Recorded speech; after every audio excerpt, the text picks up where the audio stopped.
começando o programa Viva Mais, o seu programa de saúde. E hoje com um convidado muito especial, que já esteve aqui conosco. E como você manda no nosso programa, recebemos tantos e-mails pedindo que ele voltasse. E para nossa felicidade e dos nossos telespectadores, ele veio dar mais uma palestra em Porto Alegre. E nós vamos ter a oportunidade de conversar com ele novamente. Nosso convidado de hoje é o Dr. Lair Ribeiro, que é médico, cardiologista, nutrólogo, autor de 35 livros, dos quais 15 são best-sellers, 25 dos quais são traduzidos para outros idiomas e disponíveis para mais de 40 países. Na área de autoconhecimento e 149 trabalhos científicos publicados em revistas médicas americanas indexadas. O Dr. Lair Ribeiro teve a oportunidade de viver 17 anos nos Estados Unidos e trabalhar em 3 universidades americanas, entre elas a Harvard Medical School, a Baylor College of Medicine e Thomas Jefferson University. Além disso, foi diretor médico da Merck Sharp e Dohme e diretor executivo, chegando a vice-presidente da Ciba Corporation, hoje a Novartis. Olha que currículo maravilhoso, né? Doutor, obrigado. O senhor não faz ideia a quantidade de e-mails e ligações. Até meu celular as pessoas descobriam e meu telefone não parava de tocar. Por favor, coloque a entrevista do Dr. Lair Ribeiro no site. Que bom, fico feliz de saber disso. Então, para quem não assistiu, já vou dizendo para você. A primeira entrevista do Dr. Lair Ribeiro, vocês vão amar essa, a primeira entrevista já está no site. Bom. Essa vai entrar em seguida, eu prometo. Mas continuem nos mandando e-mails, por favor. O nosso site é www.programavivamais.com.br. Eu estou brincando que a gente recebeu muitos e-mails, mas a gente adora receber os e-mails de vocês, adora a participação dos telespectadores, as perguntas são maravilhosas, as dicas, então, encantadoras. Tudo que vocês escrevem para nós, a gente adora. Continuem escrevendo, né, Miguel?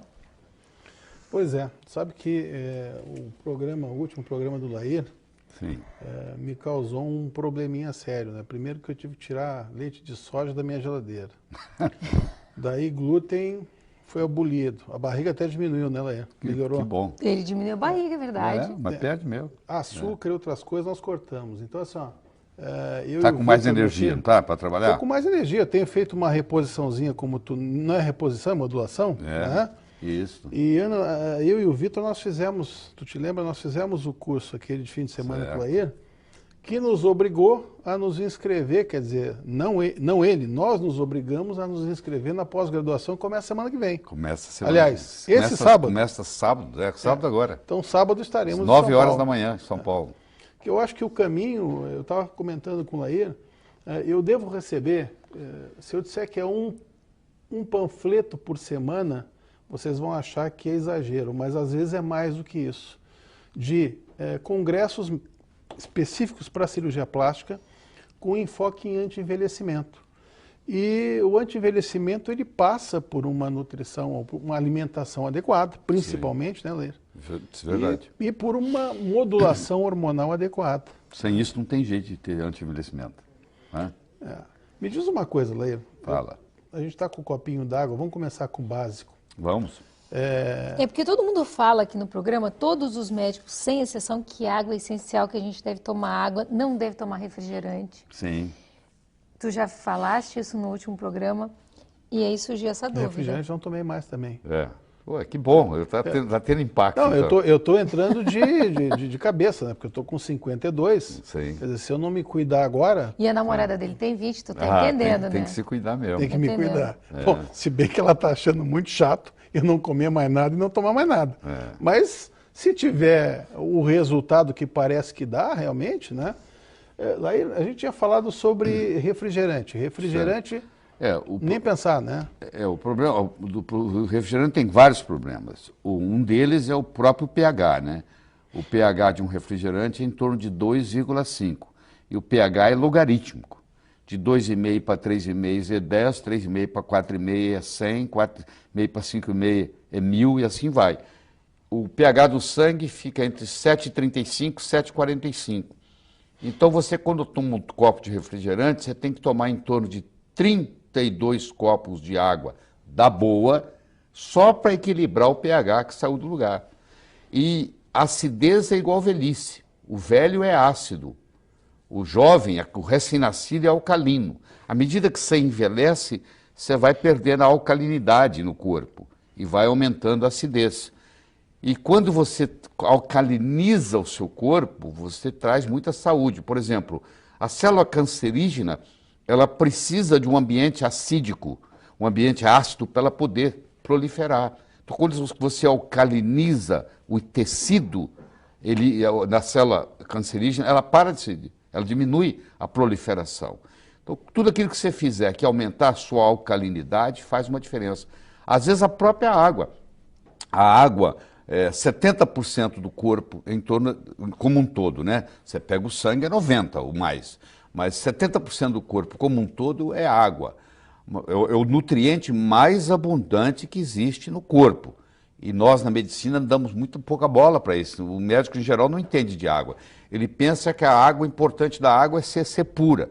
Isso é uma das características. Existem 4 outras tão importantes quanto, ou talvez até mais. Por exemplo, o pH, que nós acabamos de dizer, quanto mais, mais alto for o pH da água, melhor. Ele tem que ser, no mínimo, igual ou superior ao pH do sangue, ou seja, a água ideal ela tem que ter de 7,35 para cima de pH. Tem que ter o chamado poder de oxirredução, porque você toma uma água, ela pode ser oxidante ou antioxidante. Se ela é oxidante, ela te envelhece. Mesmo ela sendo, você diz, mas é água, mas não interessa. Se ela tiver o ORP, que a gente chama, acima de 400, que é, por exemplo, se você tomar uma água de torneira hoje no Brasil, ela tem um ORP acima de 400, aquilo ali é uma água oxidante. O que é o ORP? O ORP é o poder de oxidação dela. Ela tem que ser mais redutora e menos oxidante. Como é que a gente examina isso? Existe um aparelho, um probo que você coloca dentro da água e isso mede, imediatamente te dá quanto que é o ORP. O ORP de uma água boa ele tem que ser negativo. Se a gente passar água no filtro, normalmente... Não muda o ORP. Não muda o ORP. Tem nada a ver com a filtragem, não. Tem nada a ver com a filtragem. A filtragem tira os resíduos, mas não muda o ORP. O ORP da água tem a ver com o ângulo da molécula, porque é H2O. Então, o ângulo do hidrogênio faz uma diferença, entendeu? E hoje existem aparelhos, eu inclusive busquei um meu em Hong Kong, fui buscar um para minha casa, onde você pega a água de torneira, passa por esses chamados ionizadores, e quando sai do outro lado, sai uma água não só com pH de 10, mas sai com poder de redução de menos 200. Quer dizer, essa é a parte boa da coisa, ele se torna um antioxidante. É como se você estivesse ingerindo um antioxidante. Mas tem outras coisas muito importantes. Por exemplo, a condutibilidade da água faz uma diferença enorme. Se você fala assim, eu vou levantar minha mão, levantar meu braço. Quando você dá o comando para levantar o braço, existe uma ordem no cérebro que caminha até os músculos. Bom, isso é conduzido, é um estímulo que é conduzido, onde a água faz parte. Só que se a água não tiver eletrólitos, essa condutibilidade diminui a velocidade. Então, por exemplo, um atleta que toma uma água de baixa condutibilidade, a performance dele atlética cai tremendamente. Vou dar um exemplo de uma água de baixa condutibilidade. Toda água que for por osmose reversa, as pessoas me perguntam, o que eu faço com o meu filtro de osmose reversa? Joga ele fora, ou dá para o inimigo. Porque na farmácia você deve usar água de osmose reversa, porque eles estão fazendo diluições. Mas para você beber no dia a dia, e tem muita gente vendendo filtros de osmose reversa para casa, e a pessoa não sabe, compra e pensa que é um grande negócio, filtra tudo, inclusive os minerais importantes. Esse aqui é o problema. Você vai dizer assim, mas na Arábia Saudita, eles pegam água do mar, fazem a osmose reversa e tomam essa água. Bom, mas só que eles fazem a osmose reversa e quando chega do outro lado, eles fazem uma remineralização da água. Aí a água volta a ter os mesmos minerais de antes. Isso é um processo complicado, não é uma coisa simples que você vai acrescentar. Então a minha recomendação é o seguinte, água destilada não se pode tomar, água chamada purificada não se pode tomar, e tem no mercado, está cheio disso. E água por osmose reversa não se pode tomar. Então, se uma pessoa que toma água por osmose filtrada, por osmose reversa, durante muito tempo, ela desenvolve osteoporose, por causa da água. Você vê que coisa absurda. A água pode engordar, você sabia disso, Ana? Não. A água pode engordar. Por exemplo, se você comprar uma água que vem de Natal, ela não vai vir aqui para Porto Alegre de avião, ela vai vir de caminhão.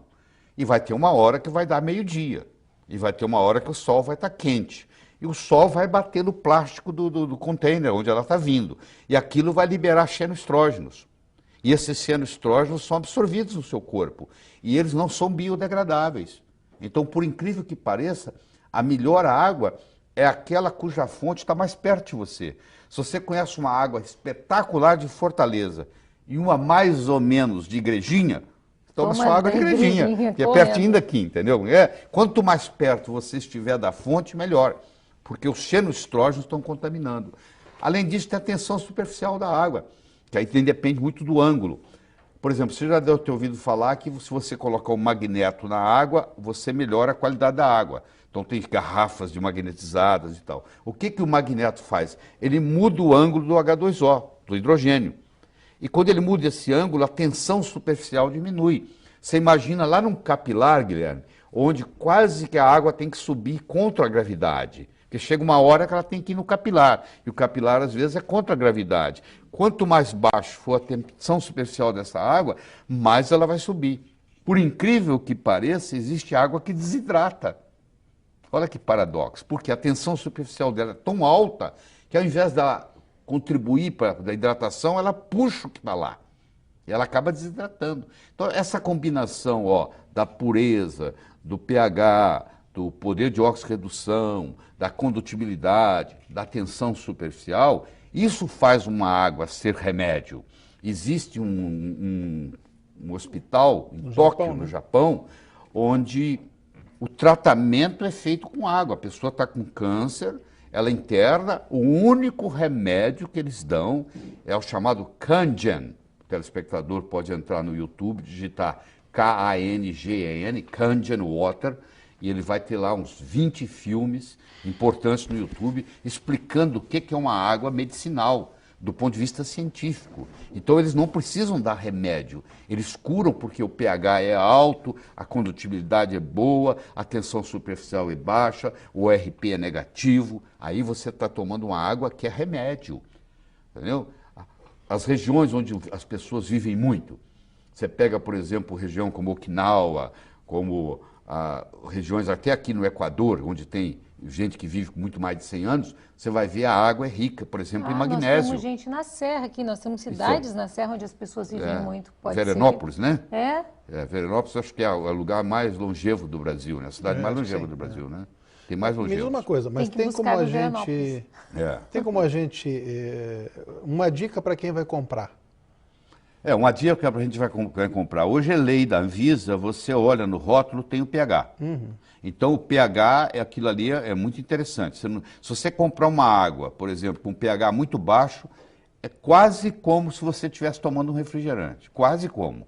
Então, tem por gente... isso que eu disse que eu já tive que mudar isso aí também. Mas que eu bom, virei leitor de garrafinha de água. Os caras devem achar que eu sou maluco, né? Que eu fico olhando o rótulo para ver pH. E o restante desses itens que tu falou? Isso aí você tem que ter aparelhos para medir, que não são caros não, viu? Eu tenho toda essa aparelhagem em casa, porque eu acabei de gravar um DVD em água, vou te mandar de presente, você vai adorar. Aliás, você está indo lá sábado, eu vou te dar de presente um.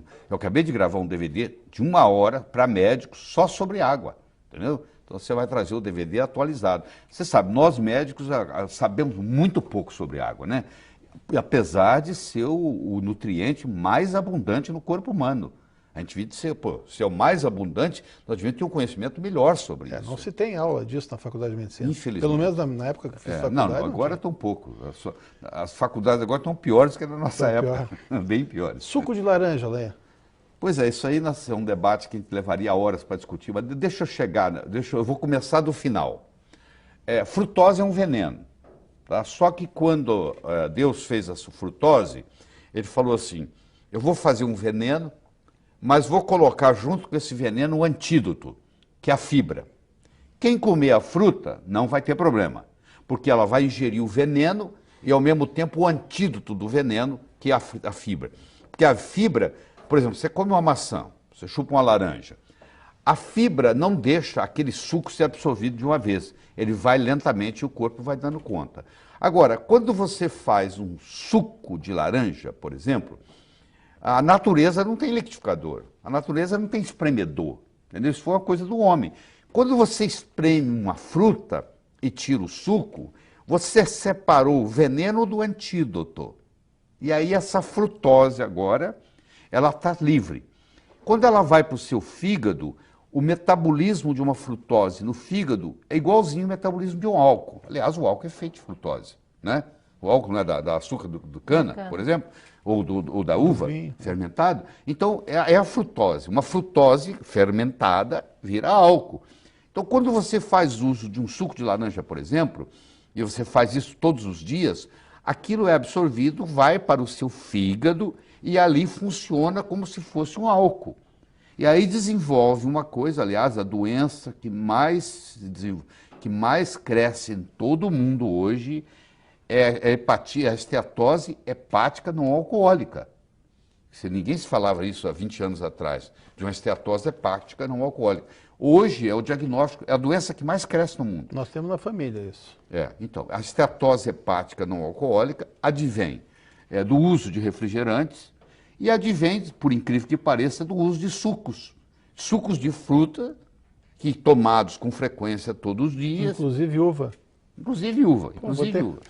Mas é o suco, é o suco. Água, se você tomar, se você engolir, se você chupar uva, é outra história. Já falando em chupar uva, se você me permite, o brasileiro não sabe chupar uva, porque o bom da uva está na casca e está na semente.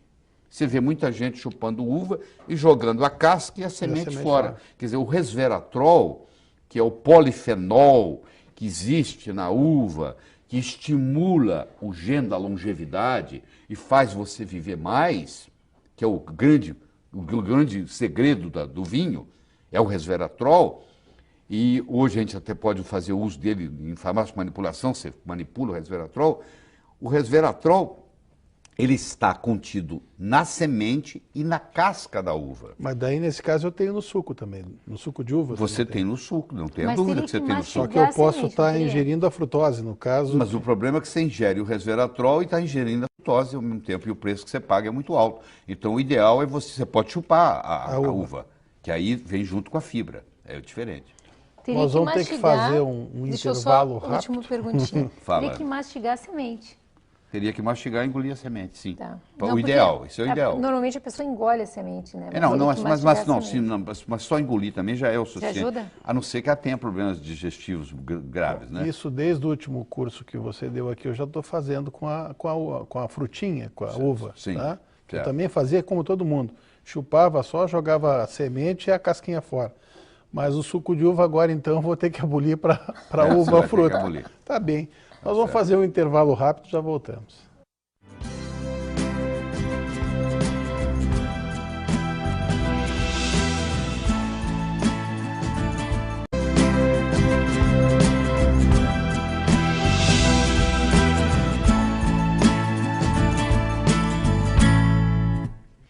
Para você que está nos pegando agora, hoje a entrevista está maravilhosa de novo. Estamos com o Dr. Laí Ribeiro. Felizmente ele veio dar mais uma palestra em Porto Alegre e nós estamos tendo a alegria de tê-lo novamente conosco. E, Dr. Laí Ribeiro, eu andei lendo uma entrevista sua na internet que protetor solar engorda e dá celulite. Fiquei surpresa, é verdade isso? Depende do protetor solar, porque é o seguinte, tem substâncias colocadas em protetor solares que tem uma coisa chamada estrogenicidade, ou seja, ela é absorvida e funciona como estrogênio. O estrogênio, ele é lipogênico, ele aumenta a gordura. Então tem gente que exagera no protetor solar, às vezes até sem necessidade, tem mulher que coloca o protetor solar debaixo da maquiagem, eu não sei para quê, porque o carro está na garagem, a pessoa passa o dia inteiro trabalhando, volta à noite, quer dizer, não toma sol nenhum. E eu espero até que tomasse, porque eu acho que todo mundo tem que tomar um pouquinho de sol, porque antes dos antibióticos, tudo era curado com sol, você ia para os solários. A pessoa tinha tuberculose, ia para o sol, a pessoa tinha sífilis, ia para o sol, a pessoa tinha psoríase, ia para o sol. Aí, de repente, fizeram uma lavagem cerebral na gente, que o sol faz muito mal. Como faz mal? Se durante toda a vida, toda a humanidade fez bem. É claro que ninguém vai para uma praia e ficar o dia inteiro lá, se torrando no sol. Então, o exagero agora ficou do outro lado. E o que causa o problema na pele, por exemplo, vamos pegar foto do envelhecimento. A mulher fala assim, eu não quero envelhecer, portanto eu não vou no sol. Ou quando for, eu vou me encher de filtro solar. Só que a maioria dos filtros solares brasileiros só protege contra UVB. E quem causa o envelhecimento da pele é o UVA. Então não adianta nada eu me encher de protetor UVB, que a maioria, tudo é UVB, se você comprar ali na farmácia, de 10 são UVBs, e não proteger contra o UVA, que é o verdadeiro causador de câncer de pele. Então, por isso que os estudos estão mostrando que nos lugares onde se usa mais filtro solar, que é o chamado Queensland, é uma cidade na Austrália, é o lugar onde mais se tem câncer de pele. E o filtro solar chegou primeiro que o câncer de pele. Olha o paradoxo. Porque a pessoa passa, pensa que está protegida, mas está protegida contra o UVB, não contra o UVA. Esse FPS, o fator de proteção solar, aqui era só para o UVB. Quando o filtro solar tem proteção contra o UVA, é o PPD. Então, deixa eu ser bem pragmático. Eu acho o seguinte, você não passa o filtro solar e vai para a praia. Você vai para a praia, toma a sua meia hora de sol, e se você quiser ficar lá o dia inteiro, você agora passa o seu filtro solar que tem a proteção UVA e UVB, é o chamado largo espectro. Por quê? E aí a gente manda manipular, então, um filtro solar que tenha UVA e UVB. O produto chama Tinosorb. O Tinosorb é um produto, é um princípio ativo que tanto protege o UVA contra o UVB. Claro que se você compra um filtro solar caro francês, ele já tem o Tinosorb. Mas o que é vendido aqui no Brasil, na farmácia ali, se nós mandarmos comprar agora 10 filtros solares ali e colocarmos ele aqui, eu vou mostrar para você, para os seus telespectadores, que nenhum deles tem proteção contra o UVA. Não tem o PPD, que chama. Porque o PPD, o padrão internacional para proteção contra o UVA, porque é o PPD, tem que ser no mínimo 20. E eles nem vão citar a palavra PPD. Tem alguns que colocam assim, largo espectro. Mas se ele não fala o PPD, é porque ele não está protegendo. Porque se ele falar, a Anvisa vai exigir que ele prove que ele tem aquele PPD. Então existe um exagero muito grande nessa história de filtro solar, e alguns dos filtros solares, o 4-MBC, por exemplo, que é um princípio ativo, que é proibido na Europa, que é proibido nos Estados Unidos, ainda é permitido no Brasil, causa estrogenicidade, ou seja, engorda, e além disso, bloqueia a tireoide. Então tem filtro solar que bloqueia a tireoide e a função tiroidiana é comprometida com o uso de filtro solar. Então eu acho o seguinte, a pessoa deve tomar o sol, depois se quiser ficar lá o dia inteiro na praia, passa o seu filtro solar. Deixa eu dar uma dica muito importante. Quando você volta da praia, antes de você almoçar, você pode até tomar banho, você não pode usar sabonete. Se você toma sua meia hora de sol, pega a sua vitamina D, que aliás não é vitamina, é o hormônio mais potente que tem no corpo humano. Se fosse descoberta hoje, seria um hormônio, não uma vitamina. Foi erradamente classificada de vitamina D, de vitamina, e não é um hormônio. Então você vai lá e pega esse hormônio mais potente que tem, que inclusive previne contra câncer, e esse agora, só que ele é lipossolúvel. Quando você toma um banho e passa o sabonete, como também é lipossolúvel, ele vai lá e tira toda a vitamina D do seu corpo, da sua pele. Depois que você vai tomar um banho de sol, aquela vitamina D fica ali 2 a 3 horas para ser absorvida. Então, conclusão, volte da praia, se você quiser tomar o seu banho antes do almoço, tome, mas não use sabonete. Porque a água só não tem problema. Umas 2, 3 horas para tomar banho. Isso. Fica curtindo o solzinho senão você vai perder aquela vitamina D que foi adquirida ali. Quando você fica em torno de meia hora no sol, esse cara depende do tipo de pele, tem 6 tipos de pele, né? Enquanto que uma pessoa loira de olho azul, ela pode pegar 20.000 unidades em 20 minutos, uma pessoa negra já tem que ficar 1h40 para pegar o mesmo número. Tanto é que pessoas negras que mudam... Vamos dar um exemplo. Você pega uma pessoa negra que mora no Rio de Janeiro e ela muda para Toronto. Se você observar, nos próximos 10 anos, ela vai sofrer uma doença degenerativa, ela é mais propensa a adoecer, porque ela vai ter mais dificuldade da vitamina D. Quanto mais escura for a pele, mais sol você precisa, mais dependente do sol você é. Entendeu? Isso é muito importante. Quanto mais longe você está do Equador, mais câncer você tem. A incidência de câncer em Porto Alegre é muito maior do que a incidência de câncer em Fortaleza, por exemplo. Você pode olhar as estatísticas do IBGE, olhando os atestados de óbito, tem muito mais gente morrendo de câncer em Porto Alegre do que morrendo de câncer em Fortaleza, porque Porto Alegre está muito mais longe, tanto faz para baixo quanto para cima do Equador. Tanto faz para o hemisfério sul quanto para o hemisfério norte. Quanto mais longe você mora do Equador, mais propensão a câncer você tem de todos os tipos. E isso é por deficiência de vitamina D. Tanto faz o horário do sol? Não, tanto faz não. Quanto mais próximo do meio-dia for, maior é a intensidade dos raios ultravioletas.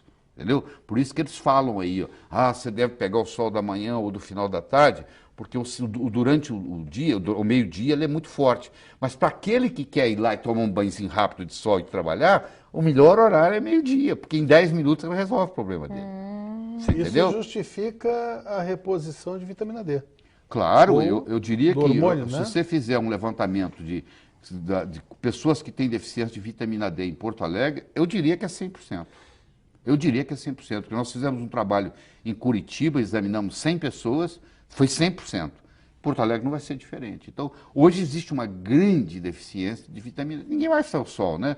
A pessoa ou tem medo do sol, que eu chamo de heliofobia, ou ela não tem tempo para tomar o sol, porque o carro está parado, o seu carro está parado na sua garagem, você desce, entra no carro, vai para o seu consultório, opera o dia inteiro na sala de cirurgia, aí de noite você volta, pega seu carro, que hora que você toma sol? Hora nenhuma. Então o que acontece? Você vai perdendo a sua vitamina D.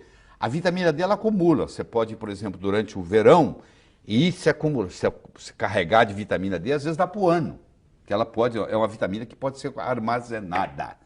Nem todas as vitaminas Como eu podem ser. jogo meu tênisinho no horário do meio-dia, viu? Então. Que o pessoal que já esteve aqui me malhou um monte. Que eu Não, jogo vai ter na hora do catarata, meio-dia, mas tal, tá não cheio sei de o quê. vitamina D.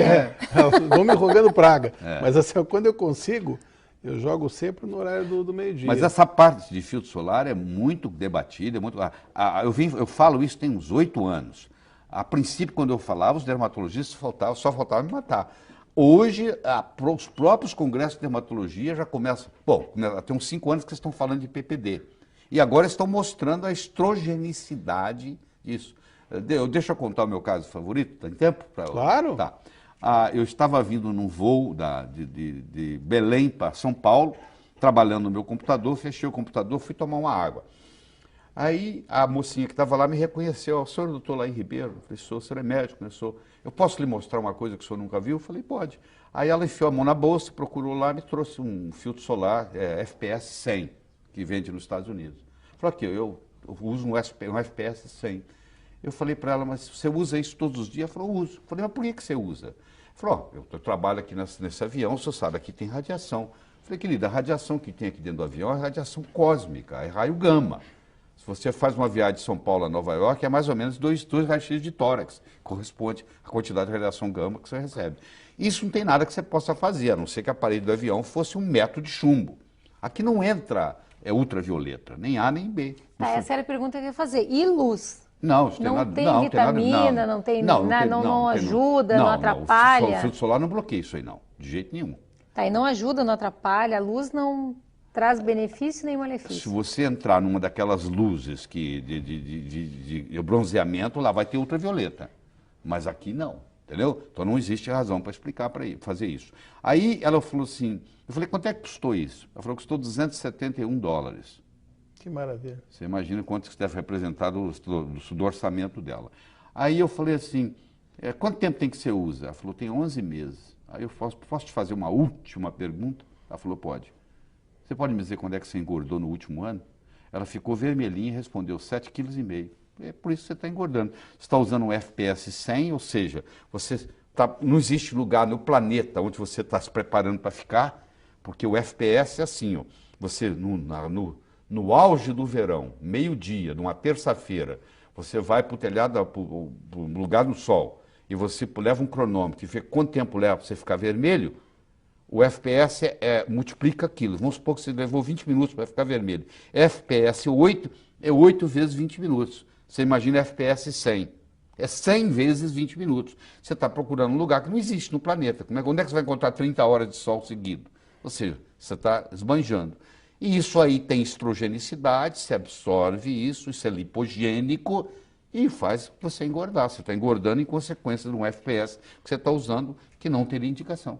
Já que nós estamos falando em estrogênio e estamos criando polêmica mesmo, né? Pode ser muito polêmico. Eu fico imaginando pois é, os meus colegas já fiquei curiosa da modulação hormonal agora. Entendeu?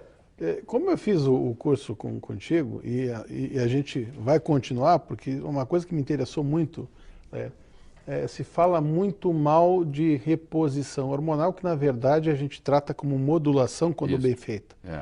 Testosterona. Pois é, então você imagina, um indivíduo tem 70 anos de idade, ele vai no oftalmologista e fala assim, doutor, eu estou aqui porque eu não estou enxergando bem. Aí você imagina o oftalmologista dizendo para ele assim, eu vou lhe dar uma visão de 70 anos. Ele fala, não, doutor, peraí, eu vim cá para ter uma visão 20/20. Eu quero o melhor óculos que eu puder me dar. O indivíduo está com diabetes, ele vai no endocrinologista, o endocrinologista fala assim, eu vou te dar um pâncreas de 70 anos. Não, eu quero a minha glicemia abaixo de 100. Ó, o indivíduo de 70 anos vai no consultório do urologista.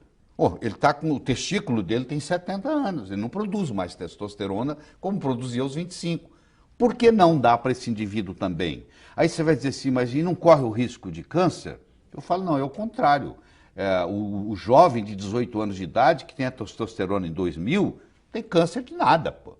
É à medida que você vai perdendo os hormônios que você vai desenvolvendo câncer. Só que eles desenvolveram uma série de hormônios, Guilherme, que não são hormônios, que causam câncer. Que no caso, por exemplo, vamos usar a metiltestosterona. Então, como a metiltestosterona causa câncer, o médico pensa que a testosterona causa câncer. Papagaio come milho e periquito leva fama. Eu faço testosterona em mim mesmo há 14 anos. Eu comecei aos 52, vou fazer 67 anos de idade. Eu vou só fazer um adendo, porque eu e meu filho vamos à academia depois do dia a dia e tal, a gente vai para uma academia e vamos mudar o nosso dia a dia. Depois do teu programa, eu tive duas pessoas assim que me pegaram na porta da academia. Disseram, pô, estava assistindo, tal, pô, adoro o Lair, comprei livros e tal. Cara, eu vejo esse cara há 15 anos, ele continua igual. Mas não tem segredo. É a parte nutricional, que infelizmente não dá tempo aqui para a gente estar discutindo, é a parte hormonal, entendeu? E é a atividade física. É uma combinação. Se pergunta assim, qual que é a perna mais importante de um tamborete de 3 pernas? Não tem a mais importante. A atividade física é importante, a parte nutricional é importante, a parte hormonal é importante.